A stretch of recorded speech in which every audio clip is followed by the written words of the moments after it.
అందరికీ నమస్కారం అండి. ఇప్పుడు మన వినాయక చవితి రాబోతుంది కదా. అసలు వినాయకుడు అంటే ఎవరు, తన కథ ఏంటి, తన జీవిత చరిత్ర ఏంటి, మొత్తం మనం తెలుసుకుందామా? ఓం శ్రీ గణేశాయ నమః. అయితే ఇది కేవలం కథ మాత్రమే కాదు, మన గణపతి దేవుని జీవిత ప్రయాణం ఎలా ఉందో తెలుసుకుందాం మనం.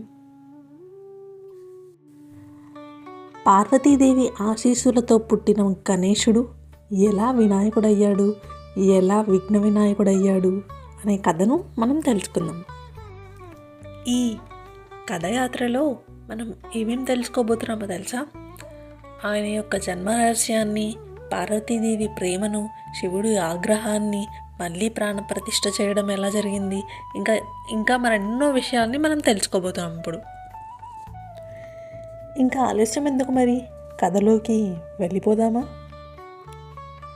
ఒకరోజు పార్వతీదేవి స్నానానికి సిద్ధమవుతుంటే పసుపు ముద్దతో ఒక చిన్న బొమ్మని సృష్టిస్తుంది. ఆ బొమ్మకు ప్రాణం పోసి ఒక చిన్న బిడ్డగా మారుస్తుంది.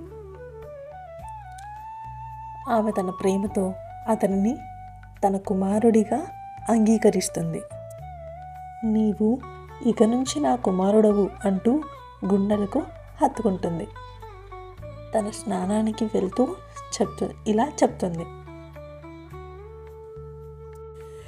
నేను లోపల ఉన్నంత వరకు ఎవరిని లోపలికి అనుమతించకూడదు బిడ్డ అని.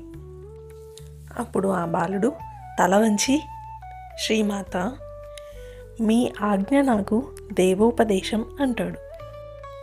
పార్వతీదేవి స్నానానికి బయలుదేరుతుంది.